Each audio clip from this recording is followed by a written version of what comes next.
The shadows in my closet. Have you ever felt like something was lurking in your room, just waiting for you to turn your back?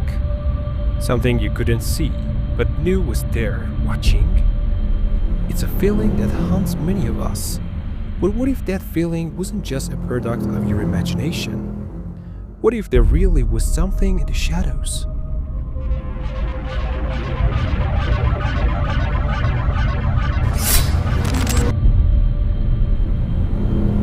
I had always considered myself a rational person, logical, grounded, someone who could dismiss the strange, the unexplainable. But that all changed when I moved into my first apartment, a cozy little studio in a quiet neighborhood.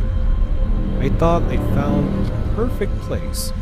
The rent was cheap, the neighbors were quiet, and it seemed peaceful enough. But something was off. At first, it was a small things. The picture frame slightly asked when I would come home. A book I didn't remember touching moved to a different shelf. I chalked it up to forgetfulness, or maybe the house just settling, making noises at night. But then the shadows started. Every time I opened my phone, I could swear something was moving inside. At first, I thought it was just a light playing tricks, but as time went on, I began to feel a presence. Something dark and heavy, lurking in the corner of the closet. I tried to ignore it, telling myself I was just being paranoid, but I couldn't shake the feeling that I wasn't alone. The first time I noticed the shadow was on a particularly quiet evening. The apartment was empty, save for the hum of my refrigerator and a soft sound of traffic outside. I was sitting at my desk, working on a project, when I felt it, an uncomfortable chill creeping up my spine. I turned to look at the closet, and that's when I saw it. A shadow, tall, dark, and impossibly sharp, stood in the far corner of the closet. It didn't move, but it shifted, as if it were aware of my gaze. I blinked and rubbed my eyes, convinced I was seeing things. But when I looked again, it was still there. It was strange. There was no light source that could explain it, and no angle from which this shadow could have formed. The closet was small, and there were no objects that could cast such an eerie, menacing shadow. Yet, the shadow lingered just beyond the open door. My heart raced as I turned away. I couldn't bring myself to look at it again. Who was that? I thought. Was it just a trick of the light? Or was something really there? The next night, I decided to leave the closet door open. I convinced myself that if I could just see the inside clearly, I would stop imagining things. I made sure the light was on in the room, and I sat near the closet, reading a book. But as the minutes ticked by, I felt more and more uneasy. Out of the corner of my eye, I saw it again. The shadow. It was clearer this time. I didn't even need to look directly at it. I could see its silhouette in my peripheral vision. It was tall, almost human-like, but its form was jagged and indistinct.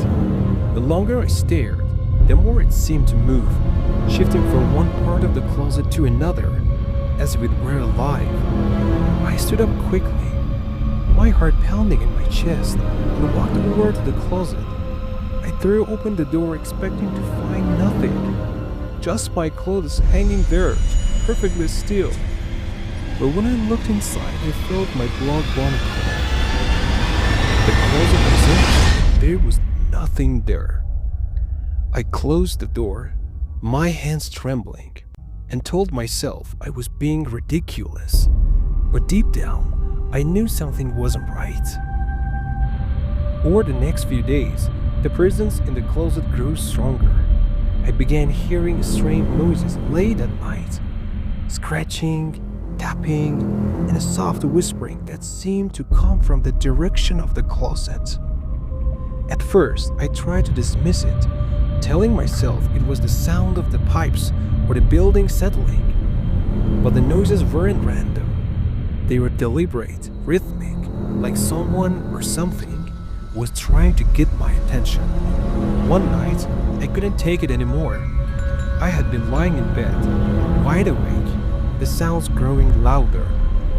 When I heard a voice, soft and clear, right from inside the closet. "Help me!" My heart stopped. The voice was so faint, but I could hear it so clearly. It wasn't my imagination. Something was inside the closet, something that needed help. I sprang from bed and rushed to the closet, throwing the door open once again, but this time, I wasn't prepared for what I found. Inside the closet, the shadows were more intense than ever. It was as though the darkness itself had thickened, growing in size and strength. I could feel something pressing against the back of my neck, a cold breeze brushing my skin. I stepped forward, my feet unsteady, my mind racing. That's when I saw it, a pair of eyes glowing faintly, staring back at me from the corner of the closet. I gasped and stumbled backward. The eyes were filled with terror, but they were not human. They were cold, empty, and distant, like they belonged to something that had been dead for a long time. And just as quickly as I saw them, they disappeared, vanishing into the darkness, leaving me frozen in fear. Who are you?" I whispered, my voice barely audible. No answer came. The closet was silent once more, but the air was thick with a suffocating sense of dread. The shadow seemed to pulse as if it was alive, waiting, watching. I couldn't stay in that room any longer.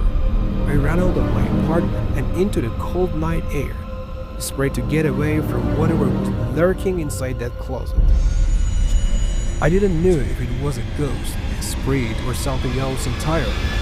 All I knew was that it wasn't something I could face alone. The next morning, I went to the landlord and asked about the apartment's history. I had to know. She hesitated, her face pale, before telling me something I will never forget. "You're not the first person to experience strange things in that apartment." She went on to explain that the building had been built on the site of an old abandoned house. Years ago, there had been a tragic accident. A family had lived in the house, and their youngest child had gone missing. The child was never found, and the family had left never to return. After that, the house was abandoned for years, and eventually the building was erected. I felt my heart sink. It was as if the shadows in the closet had a history of their own, tied to the very ground beneath the apartment. I didn't know if the shadow was the child or something else, but I had no intention of finding out. So what do you think? Was it just a series of coincidences? Or did the shadow in my closet have a deeper, darker connection to the past? If you were in my shoes, would you have stayed, or would you have run like I did? Let me know your thoughts. And remember, some shadows are better left unexplored.